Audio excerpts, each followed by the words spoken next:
guys can hear me.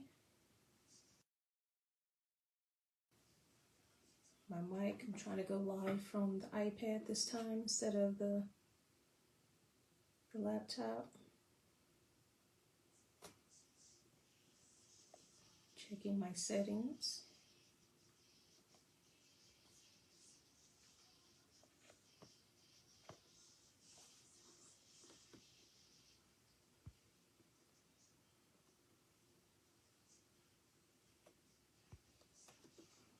All right, today's topic is going to be around generational wealth. So, how to build it. Oh, that's funny. How to build it, how to diversify different types, things like that. I'm also looking at my notes over here on my laptop. So if I turn this way, don't mind me, I'll still be talking and engaged.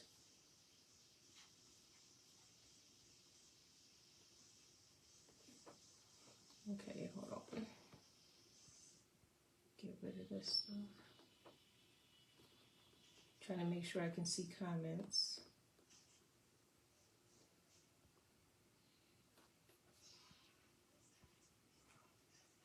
Can you hear me okay?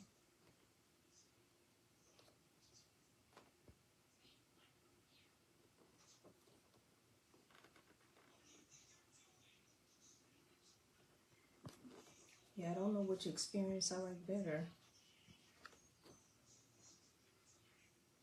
So I guess maybe I'll check the comments on my laptop. So how's everybody doing this evening?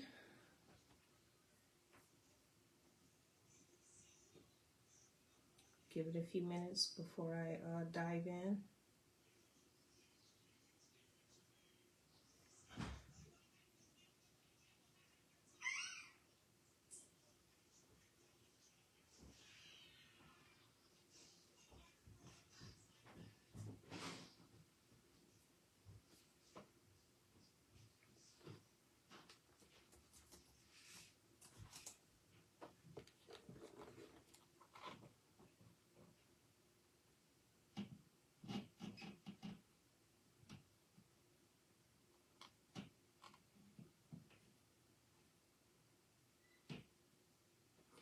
Eventually I want to move this to YouTube, so if you subscribe, I have no videos loaded yet, so I'm going to try and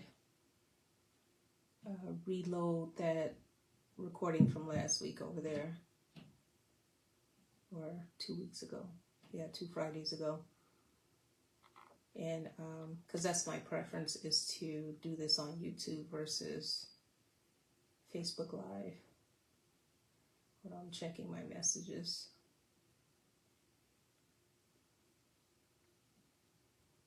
Okay, so let me bring up my list. So first of all, I don't know that I'll be able to cover everything I want to in 1 hour. So if I can't cover everything in an hour, I'll make a part 2 to this live. I guess if I'm doing live on this platform, I'll do part 2 on Facebook as well. Because again, my preference is to move my Let's Get Down to Business podcast over to YouTube. So do me a favor, go subscribe. It's literally Let's Get Down to, I think, the number 2 business on YouTube. So go check that out. But let me go ahead and get started. It's 8:05, and like I said, I have a long list of things I want to cover. 1 second. I apparently have more than one list up. So generational wealth. So let's talk about that. I'm sure, you know, there's no need for me to like dive into what that means. But I can give a quick summary. So generational wealth is basically wealth that you are, thanks Kim, wealth that you are passing from one generation to the next, right? So whether it be, say, I'll use myself for an example. I inherit something from my parents and then I pass it on to my daughter, right? So that would be considered generational wealth, right? So what can be considered generational wealth? Well, technically, I would say it's very difficult to have this conversation without touching on credit a little bit. I mean, I'm not going to spend too much time on that, but at the same time, credit plays a big, I feel, this is my personal opinion, I guess, but plays a major part in building that, right? So the better your credit, the less you're paying for things, meaning like your interest rates are lower, you have access to more money, etc., etc., right? So the better your credit, the easier it is to build generational wealth. So what can be considered wealth, or outside of cash? Obviously, cash is king in most instances, but so can credit can be too. But starting on my list, as you all know, I talk like profusely about stocks. So I'll start with stocks, right? So stocks, can be in the form of an actual stock where that pays dividends, etc. REITs, so real estate investments, any of those things where you would buy it from the stock market, right? So that is an investment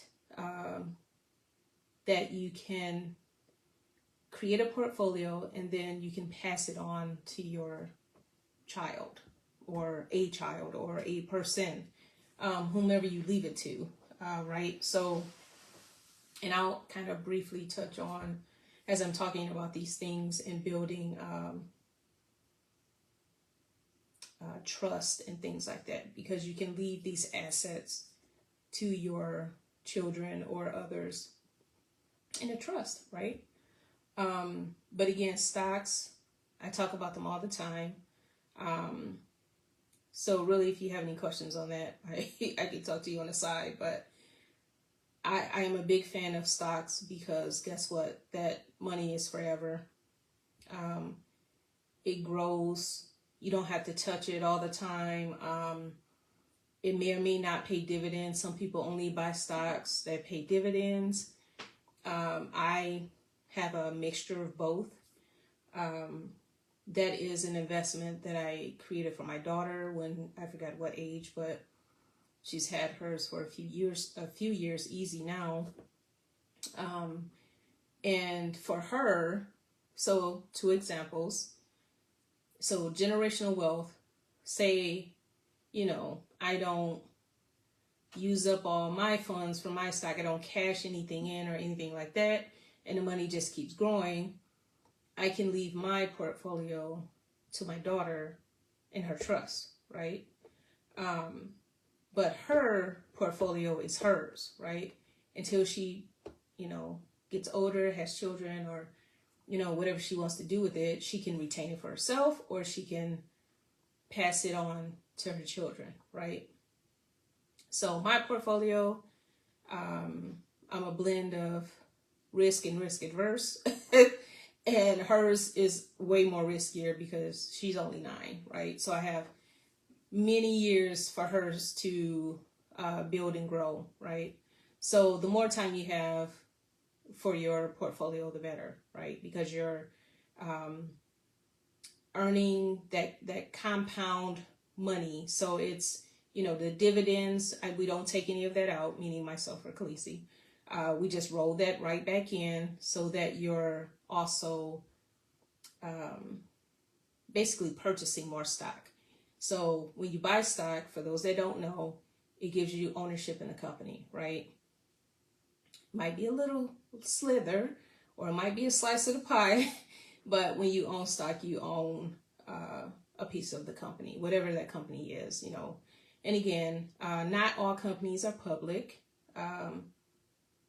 Some, you have to wait for an IPO for them to go public. There's actually one I'm waiting on. I don't have those notes in front of me, but there's a company that's going public soon that I plan to invest in. But again, stocks is a great investment for building generational wealth. And that leads me into the next investment, which is real estate. Real estate, for obvious reasons, and maybe it's not obvious, for everybody, but when you invest in real estate, now when I say invest, let me make sure I'm being clear. Whether you purchase the home for yourself, meaning that it's your primary residence, that is still an investment because you're taking ownership in that real estate, right? When it's paid off. So you own the home.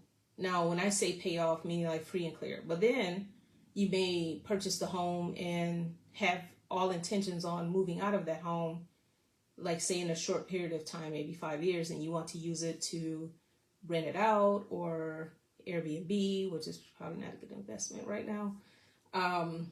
That's another show. I think that market is just oversaturated right now, but either way, you own the home, right? Either outright or you're still paying a mortgage or what have you. But you may be using, say you have two properties. One's your primary residence and the other is your rental property. You're having that investment long term.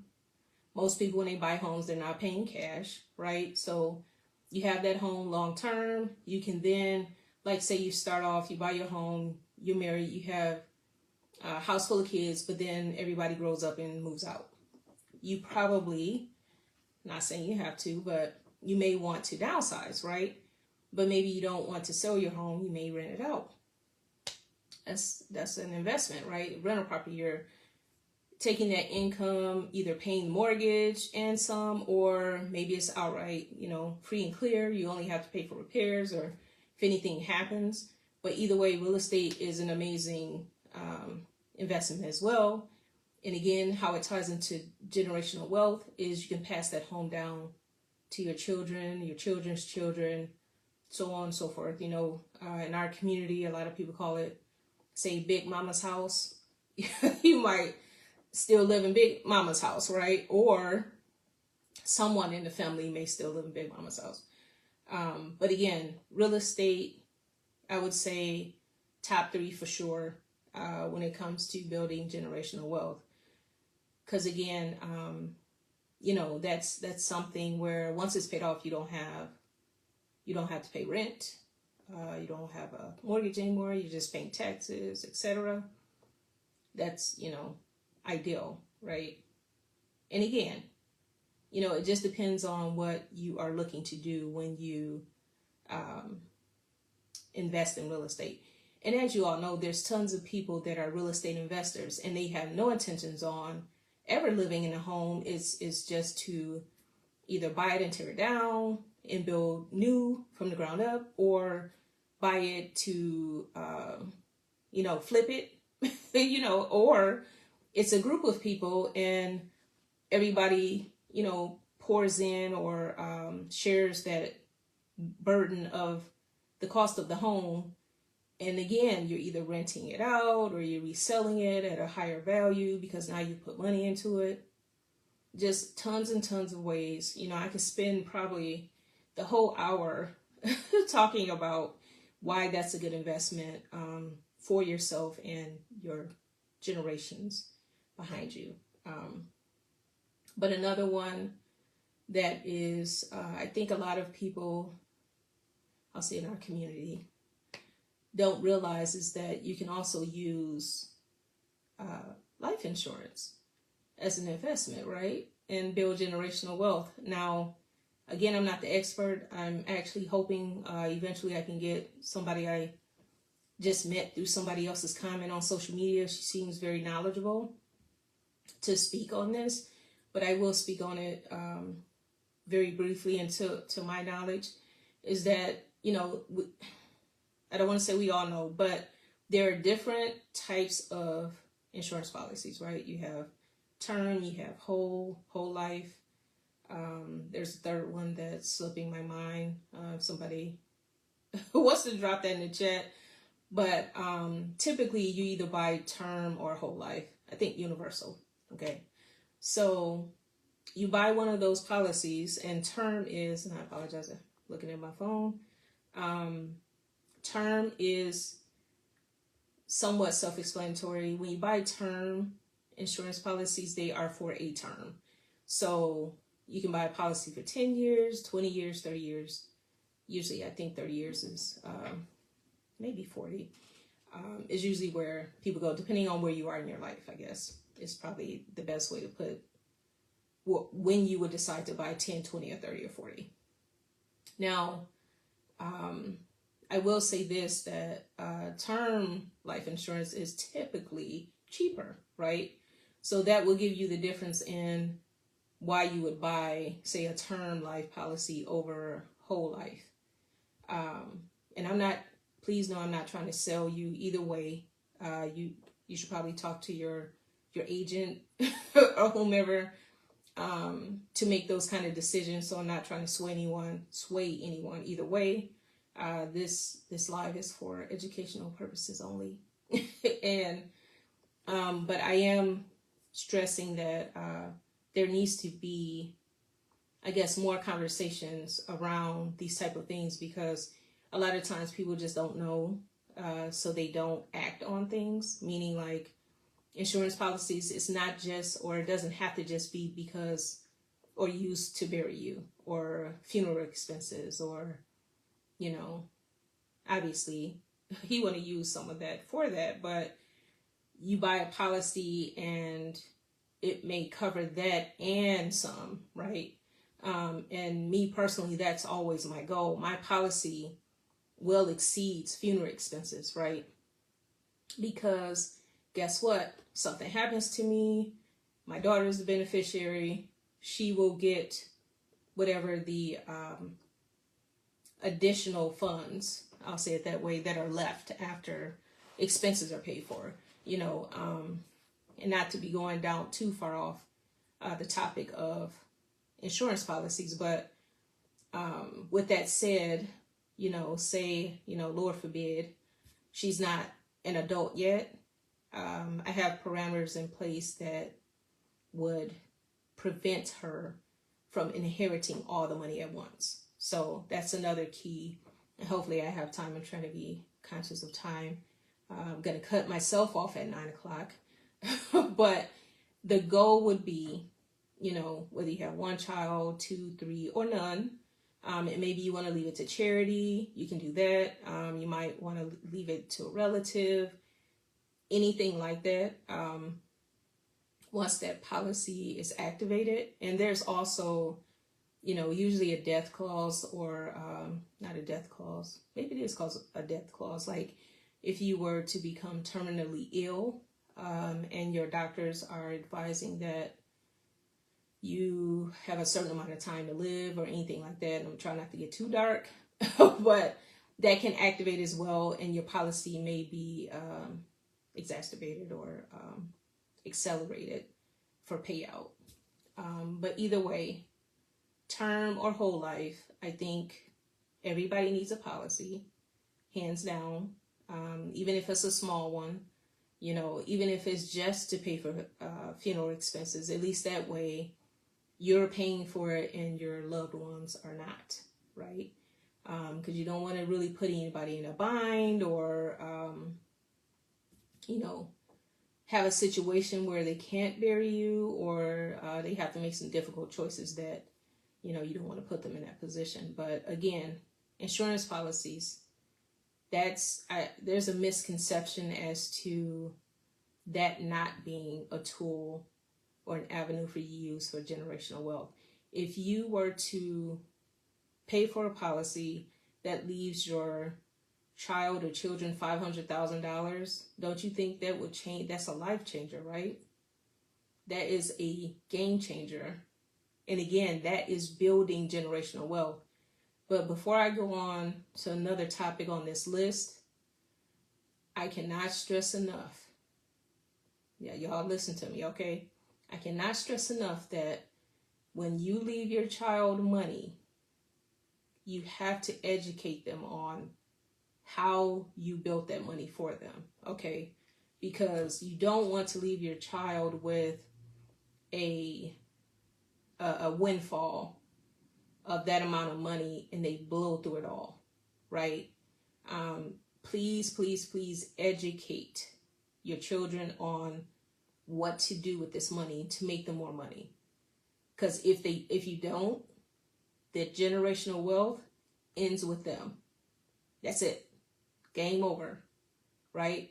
And it's not like, I mean, I guess, we joke we come back and haunt people, but that's it. There's no more instructions you can give because you've passed. There's nothing else, to do. You can't stop them. You can't control it. They own the money now. So it's imperative that we spend the time to educate our children on why they have this money and what to do with this money, right? So obviously for myself, my daughter's only 9. However, she's very smart, so I give her to maybe 12 before I start very specific conversations about, what she has so far. So whatever phase we're in, by the time she's 12, it is going to determine the conversation I have with her. I'm a strong advocate of not telling my child everything about finances. And some people don't like that. And I know a lot of people, you see them on social media and stuff, and they're talking to the kids very young. I mean, that's cool. Don't get me wrong. I mean, she's aware, but she doesn't know all the details. And the reason I'm like that is because, kids, they talk too much. It's like, do you really need to tell them exactly what they have and what's going on? They don't need to know that young.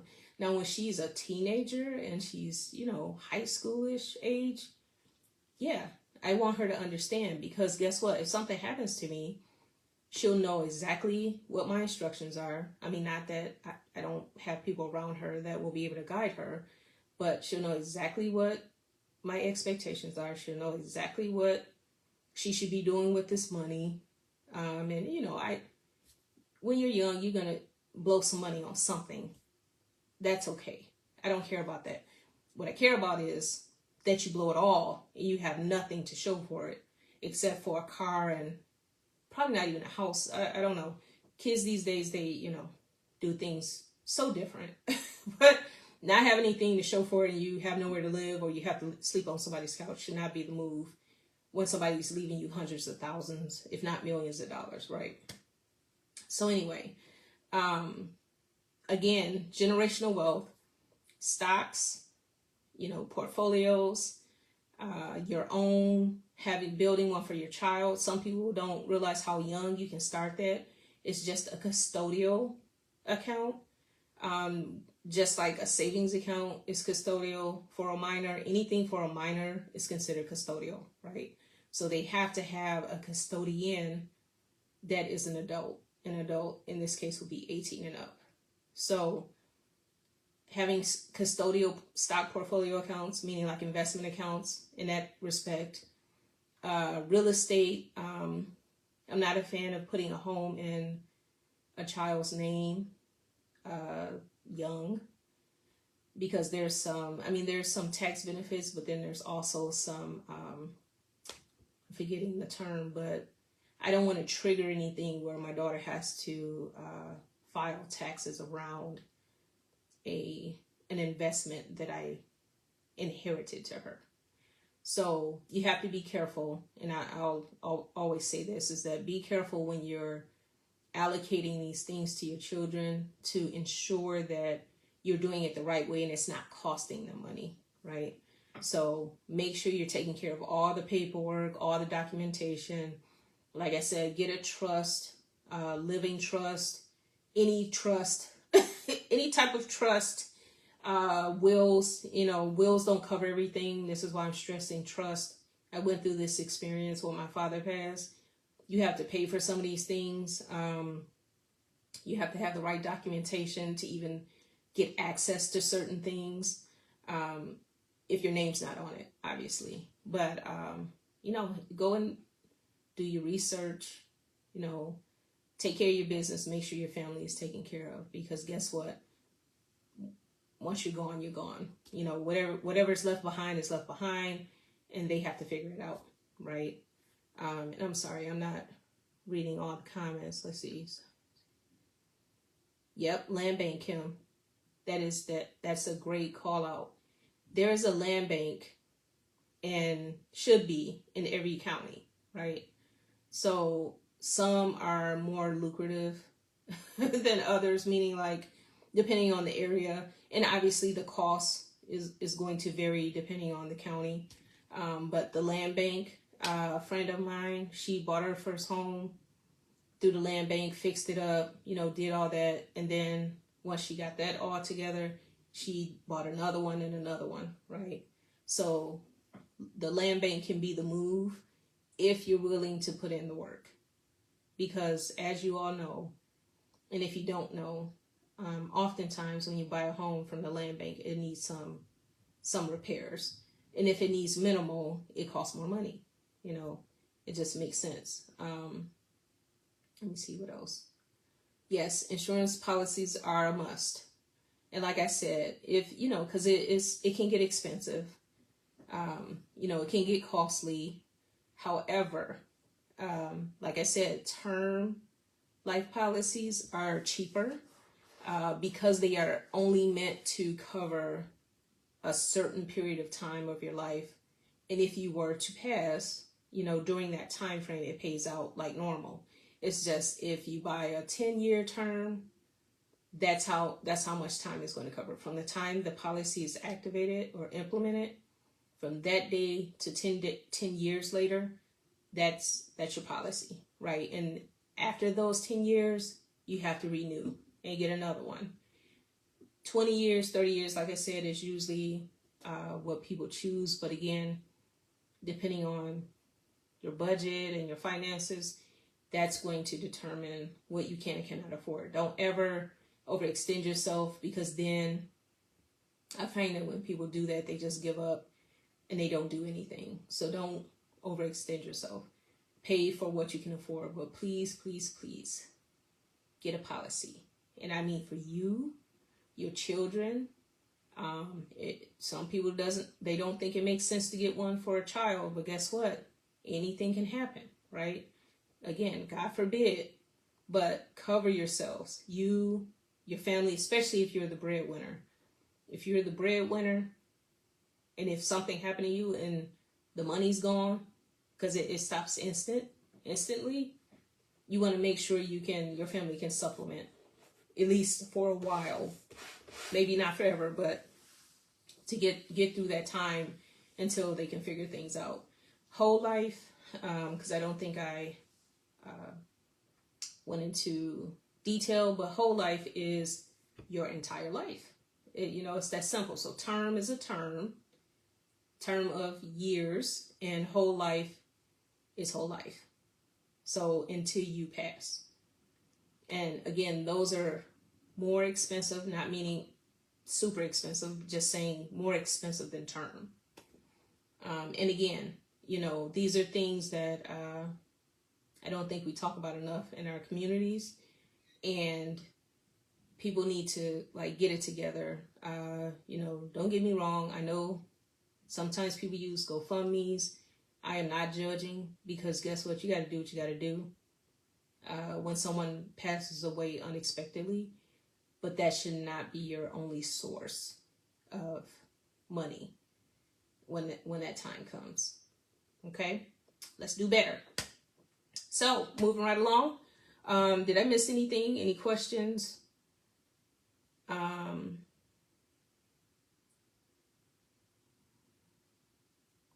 Yeah, Kim, see, that stuff as far as how much you can take out, that's where I'm not the super expert, but I know for sure that there are some policies, and I do believe usually they're the whole or universal ones, where you can take money out. See, I've never done that, so I'm not 100%, but I am doing my homework.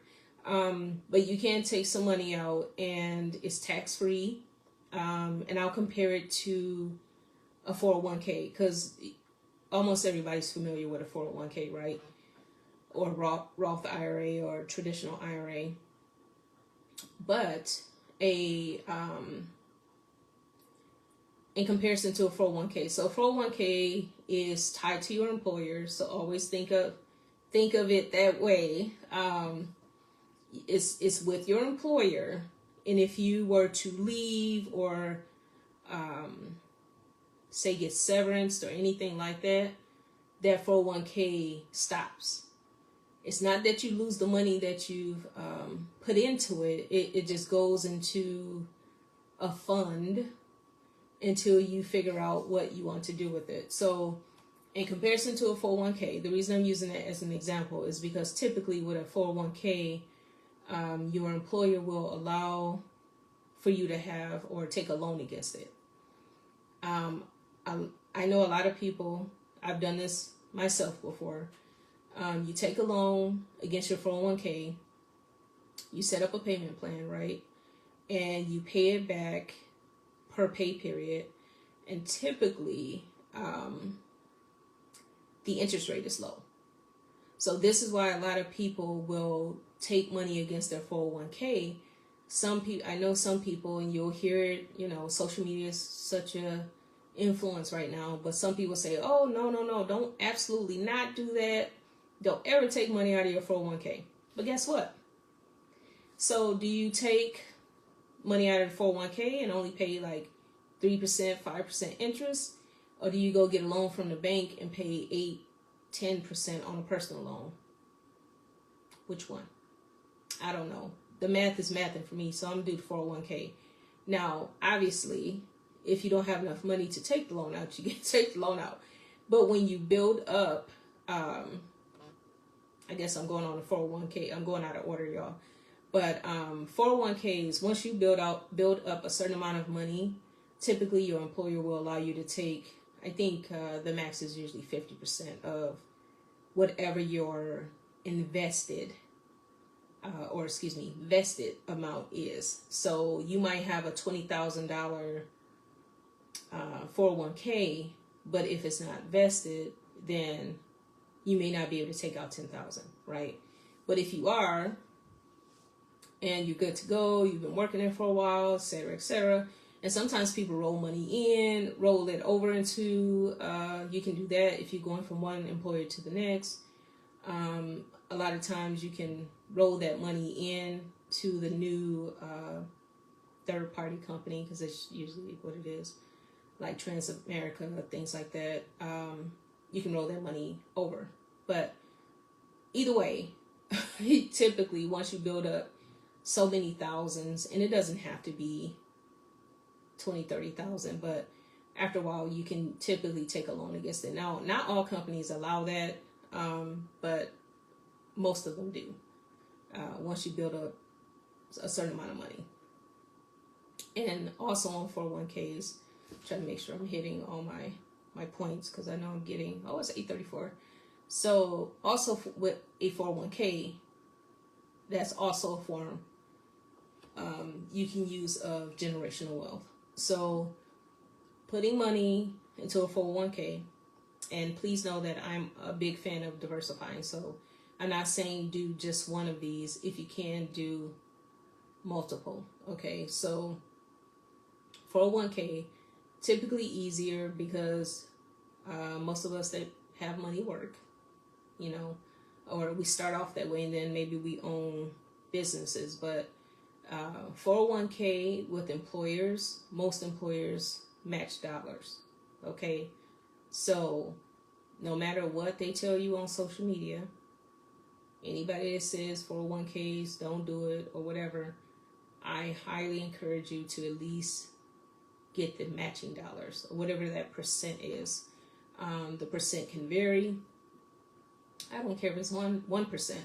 If you can get some matching dollars from your employer, that's money out of their bucket that is already allocated. Keep in mind, this is not like they're pulling this magic money out of the air, but they're banking on most of us not, and you know what I mean by us, most of us not investing in the 401k. So again, typically employers have it, and if they do, it's anywhere from 3 to 6%. Could be more, could be less. But get those matching dollars, y'all. Please, please, please, because guess what? That's not doing anything but growing your money, right? So if you leave the job or whatever, and the money's vested, that's very important. Meaning you can take the money with you. That means that now you have this extra money, this free money, double most of the time, at least up to 3%. Most companies will double, and then after that it might be 75, 50%, or what have you, over 3%. But that's free money. Free. For the free, y'all. Free. Yes, you gotta go to work, but you get a paycheck for that, right? But go get that free money. Don't leave that money on the table. So how is that generational wealth? So what you can do, for example, I'll use that leaving your employer, or if you're in the industry I'm in, maybe it got acquired, or there's been a merger of some kind, something like that. That money, you don't necessarily have to roll it over. You can put it into a Roth IRA or traditional IRA. I always say Roth first because there's just different benefits for Roth and traditional IRAs, and I did not have that on my list, so I won't go into that too much. But IRAs are also great investments for building generational wealth, because either the money is basically the difference between the two. Traditional is pre-tax and Roth is after tax. So when you draw from these things, and typically you don't want to take any money out of an IRA if you're younger than 59 and a half. I think that's still the age. So if you're younger than 59 and a half, because it's really meant for retirement. So you want to think about that, before you put money into an IRA. But either way, traditional is pre-tax. So when you draw from it, it's a different set of tax consequences. Please talk to your tax advisor about these things. And Roth IRAs is post-tax, so it's already tax dollars. So you're not being taxed twice. However, there could be penalties if you are drawing these funds out prematurely, is what they call it. So if you're younger than 59 and a half. And I believe, and don't quote me on this, please look it up, but I believe the 59 and a half really starts the year you turn 59. So it's not like, for example, I'm a July birthday baby, so I do believe that year that I'm 59, that if I were to draw out, I wouldn't be penalized. So I don't think it's right on the, right after your birthday. But please look it up. Look it up. I know a lot of people hate to read, or we don't have time. Lord knows I don't have a lot of time. But you really, really, really have to pay attention to this stuff, because when we don't, or we're not listening to someone that is knowledgeable, you are missing out on money. And, time is of the essence. I swear, I wish I would have started investing earlier. I did start in my 20s, but, in your 20s, you're like, I have time. I'll just make it back up. Sure.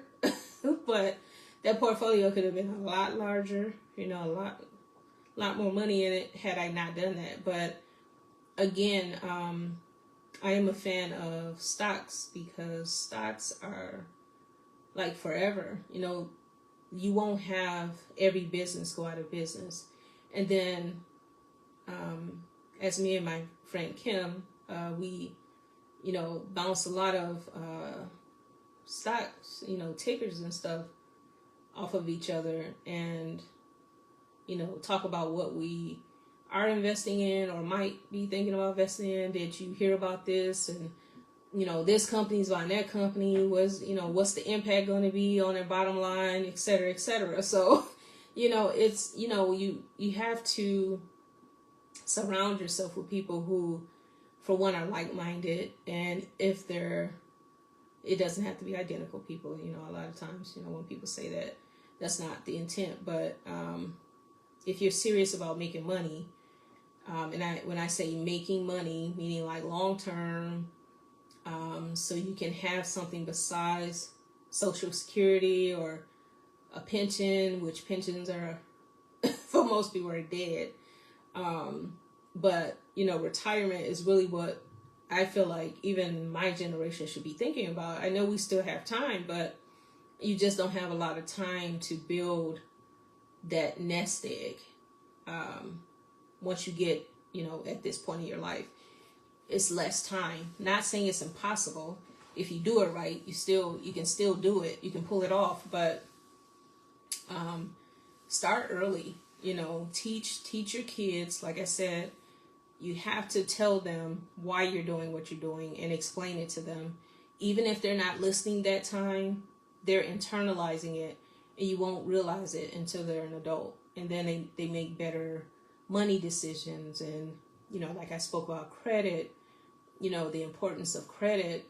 I grew up in a household where all I saw was the money being spent, so it was spend. Of course I knew, about hard work and, education. I think a lot of our parents instilled that in us. You have to go to school, go get a good job, get your degree, go get a good job, blah, blah, blah, right? Which is ideal. But at the same time, times have changed, and a lot of people are making money in various ways that were not talked about in our households. So again, it's one of those things where we have to utilize all our resources. So yes, maybe the move is to get that degree and get that nice job and, what have you. But even with that said, a lot of, I'll say millennials, I guess, they choose to like bounce around from job to job. And like my generation, and I know my parents for sure, that was a no-no. Like, you don't bounce around like that every 3 years. I'll say 3 to 5 years. You don't do that. And I really think 5 is a stretch, but you didn't do that. But what they're doing is kind of smart, it's kind of slick, is that they go get the job, get the skills, meaning like get some, something to put on their resume, right? They build up that knowledge at that particular employer, and then they start looking for other employment. And guess what? When they're doing that, they're, not all of them, but a lot of them, they're negotiating higher pay, better benefits. And when I say that, I'll share a little bit about mine. I won't tell you which employer I did this with, but I left one because I wasn't getting what I was asking for. And typically when I'm asking for something, I know I've already earned it, right? So I'm not asking you for something I haven't earned. So when I didn't get it, and it wasn't like it was immediate, I gave them some time to kind of, sleep on it, noodle over it, and really consider it. And so when I didn't get it, I opened up my LinkedIn. And so I opened up my LinkedIn, and guess what? I was the perfect candidate for my future employer. And guess what? When I went to that future employer, I negotiated my pay, my seniority. You can do that. And my PTO. So again, that is not a typical move that I would make, but I did that for that particular employer. And the rest is history, and that is a power move and very strategic, because I leaped and bound in pay, right? But I knew my worth, right? And that is what a lot of the millennials are banking on, because They probably went to school, and a lot of them, think about the debt you're in at this point. You kind of have to move around to be able to afford, everything. I complain about my grocery bill all the time, and it's almost like, man, I can't even get 5 or 6 bags of groceries anymore. What $100 is 2 or 3. You know what I'm saying? So it's crazy, but again, all of these moves and all of these options we have can build your generational wealth. And again, when you're building generational wealth, if you're serious about it, you're not blowing your money on stupid stuff. I almost said a bad word. I probably would have got banned on Facebook, but you're not spending your money on stupid stuff. And when I say stupid stuff, I don't mean like you can't have a designer something here and there. I'm not saying that. Lord knows I do. I have those things. But I'm not buying 10 of them. Or, and I'm saying within a year. You don't need 10 different bags in a year. You don't need that. You might want that, but you don't need it. Because it's like, why? You can only carry one. One at a time. You don't need one to coordinate with every outfit or a pair of boots or shoes or heels or whatever you have. And yes, I'm speaking of women. And men is typically, their vehicles. You don't need 5, 6, or 7 of them. You don't need 3 or 4 motorcycles. You don't need that. I mean, sure, it's nice to have, but I feel like this. If you ain't you're not pulling in 7, 8 figures, you don't need all that crap. Like, come on. Stop it. I'd rather you put that into your house. Make, even if it's not, because I don't want a mansion ever. I don't want maybe a mini one, but I don't want that. So whatever house you have, say it's a 4-bedroom, 2.5 bath, 3 bath, you have that, like, just renovate your crib. Like, you don't have to go over and beyond and go crazy. And if you're staying in your home long enough, you have equity. Pull some of that equity out and renovate your house. Make a bigger garage, repave your driveway, anything. You can build, I don't know, a she room, a man cave, whatever. You can do any of that right there on your property, right? Depending on how big of a lot you have. But, then you have equity in your house. That's another real estate. You got to have that real estate and have that equity. And the equity comes with time, right? Now, sometimes you can get a crazy deal on a very nice house and you have instant equity. That's rare nowadays because everything's overpriced and, it's ridiculous, but you can have that too. So many options. We just have to, for one, do better. I think I got about 10 minutes. Do better and make better choices.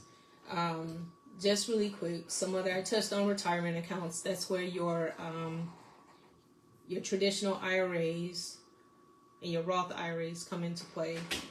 Mutual funds, again, that ties back into like stocks, bonds, things like that. Mutual funds, great investment. Yes, research. Absolutely, Kim. You can never go wrong trying to research how to make yourself some more money or leave something for your kids. And then really quick, one last thing I want to touch on. Hold on, Khaleesi's coming. Yes?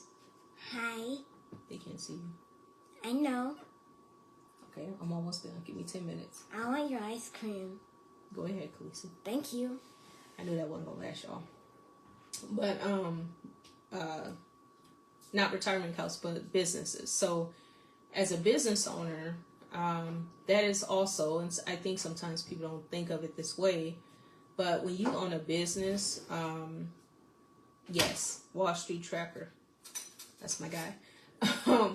When you own a business, that is also technically a form of generational wealth, because typically people don't start a business with the intent to close it out in 5 years, 10 years, right? It's that longevity. You're trying to build something and hopefully make it lucrative, right? So whether it is a business that you have long term, meaning, until you are ready to retire, you can pass it down to your children. And if maybe not your children want to run the company, they can hire somebody to do it, but they're still the owners, right? You get you a office manager, general manager, whatever label you want to give them, and you pay that person to manage the company. However, you're still the owner, you call all the shots, you do all these things. But again, if that is something you have and that you are looking to pass down, or it comes back to what I was saying about communicating and educating your kids. Explain to them what, for one, what type of business you have, why you're doing it, especially if you're passionate about it. I feel like when you're passionate about your business, your kid will just automatically buy into that because it's an energy thing, right? And if that business is making you money, they're benefiting from it, right? And I can't stress enough, don't be discouraged as a business owner if your kid's not interested in what you were interested in and they don't want to do. That's just like with the homes. If you have a home and leave it to your children and they don't want it, or, they can't decide on who's going to live there, who's going to maintain it, who's going to pay the taxes, like all those things, don't get, I guess, so caught up in if they sell the home, right? So, really quick recap, because again, I didn't touch on everything, so I'll probably have to do a part 2. And that'll give me a little bit more time to try to pull some people in and speak to, like, especially the real estate investing and the insurance policies, because I really want to hone in on the insurance policies so that someone can speak to all the benefits to that outside of, it being to cover someone's death, because it's much more than that. And I feel like more people should talk about it and understand the benefits of that, right? Get that policy. If you don't have one, if you got one through your employer, that's great. That's a start, obviously, but also consider getting one outside of your employer, because again, if you lose your job today, that's done. That's over. All of that's gone. And then you would have to buy a policy outside of your employer anyway. Let me see if I can squeeze. So recap, stocks, I definitely can be your best friend when it comes to talking about that. Real estate, think about real estate as long-term generational wealth building. Yes, it's your home, but hopefully, I don't know about right now in this day and age with the way the markets are right now with real estate. I think it's going to get worse before it gets better, but again, that's my personal opinion, so I'm trying to wait out this wave.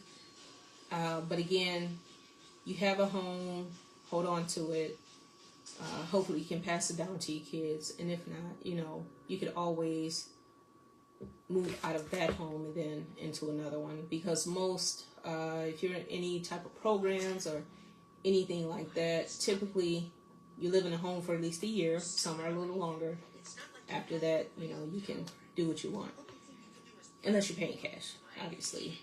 Let me see what else. I touched on mutual funds, bonds-ish, a little bit. Index funds, again, very similar to mutual funds, and also caught up in I think I want to start giving out a list of, maybe put some extra little notes or drop some gems in the comments after I do these lives, because there's just so much to say and so much to do. And Kim, I did see you mentioned something about books. Yeah, because I read a lot. Very slow pace now because I'm so busy, but I have tons of books, and I even have lists of books that are in queue for me to buy, right? And I went to the library today. It's been a while since I've checked books out, but I did do that. I finally got a library cards. Don't sleep on the library, y'all. A lot of books you can get for free, meaning like you have access to it. You just got to go get it. Probably only got a month to read it, but you can extend it. And I talked about small business. Okay, so that's pretty much all I have right now. It's 8:55. Any questions in the chat? Oh yeah, thanks, Sonia. Hey. But yes, like I said, I'm going to try. I mean, it's a mixed bag. Basically, my podcast that I'm building, Let's Get Down to Business. Please check that out on YouTube because, again, at some point, that's where I will go live. But my intent is to talk about, these topics where you're talking about money. So money, as we all know, it can come in many forms. You can, passive income, all these different streams of income. That's another conversation. Investing, different investment types. We could spend time just talking about one particular, and then talking about life. As many of you know, life be lifing. So a lot of us, I feel like it will be a support system for a lot of us. A lot of us, I know my friends, and at the age we are, or younger, we've lost our parents or a parent. It's just anything life, work. A lot of people, we need to vent or talk about our experiences. Sometimes you're in a professional setting and you may not feel like you can be yourself. What does that feel like? As a person of color or a woman or, whatever. We all need those outlets. And then the love. So love, life, money. I forgot like which order I have it in, but the love piece for me, a lot of times we laugh through it, and it's more of a opinion. And I know sometimes people get caught up on comments and somebody else's opinion, but we're allowed to have our opinion. We don't have to agree on everything, and nobody has the right answer. I don't care how much you think you do. Like that, what works for you may not work for me. But I enjoy that the most because I don't really usually talk about that kind of stuff, right? I just keep my life private, and I only share certain things, and I still do that. But I'm a lot more open now because now I'm, I put myself in this position to share things on social media, right? But again, I just won't ever share everything. That's just not what I do. I'm not one of those people that's going to get on, social media every day and tell you every step of my day. I just won't. I'm never going to be that. But what I will do, though, is share my knowledge and my opinion on certain topics. Now, I will have to do probably a part 2 of this. Way to, give me your feedback, like what you might want me to touch on. Because like I said, a lot of stuff, I have to like jot down a lot of notes because I know I kind of jumped over a bunch of topics, and I was trying to be very brief intentionally so that I could squeeze a lot of different versions of how to build generational wealth. I mean, and with obvious reasons, I guess this is an obvious choice. You can always save your money. Saving money is also, a way of building generational wealth. I mean, put the money, hopefully you're not just putting in a savings account. I can dive into that at another time because I'm almost at time. But at the same time, you have to start somewhere.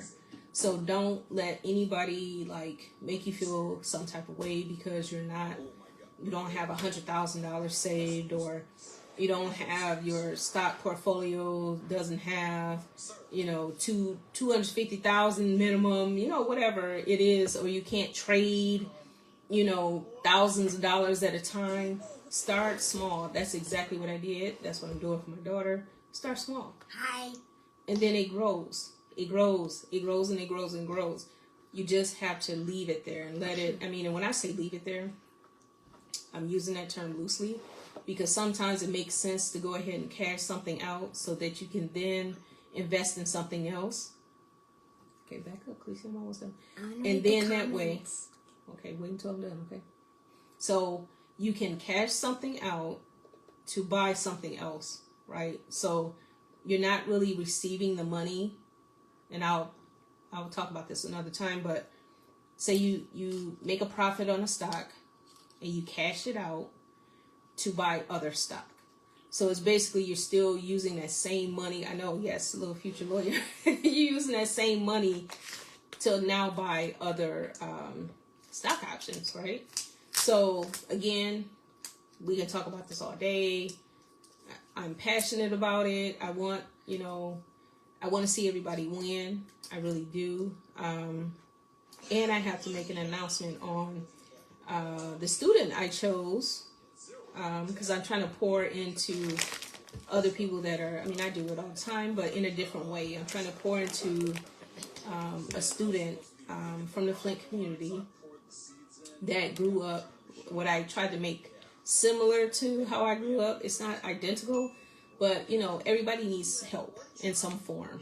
And when you have students that are really trying, they have the grades, they have the the grit and the tenacity, to try to lift themselves up from their circumstances. I want to give back to a kid like that, because obviously my kid is good. She's straight. Like I have her covered. But now I want to, not do the same, but try to help in any way I can for a student that is college bound. Let me stress that too, college bound. So that announcement, I'll probably have to make it tomorrow, because I have a follow-up that I asked of the student I have. It's only going to be one, unfortunately. I was offering to help with two, but I only have one that met all the qualifications. So be on the lookout for that. Probably, like I said, it'll be tomorrow, because I don't think I received the email I was looking for. I have to do a follow-up. But yeah, just, trying to be a good person, share my knowledge, each one teach one. Join me in these efforts, because the more we know, the more you can do better. You don't know what you don't know. And be okay asking questions. Sometimes people are so afraid of appearing like they're not knowledgeable. I don't know everything. I just sat here and told you I don't know how to, I don't know the right way to pull the money out of the life insurance policies. I can talk to you about the 401k though, because I've done that. But the insurance policies, I have not done that. I don't know how to do it. I know it's possible though. However, I'm pretty sure it depends on the type. So that's important too. There's different versions. You may have to be, you might have to have a certain amount in your policy. You may have to have had the policy for some time. I'm not quite sure all the parameters around that, but I'm willing to learn. And this is why I pull in other people, because that makes more sense than me trying to pretend that I have all the answers when I don't. So I'm always going to be transparent, and I'm going to let you all go. Thank you so much for joining, commenting, supporting me. This is only going to go up.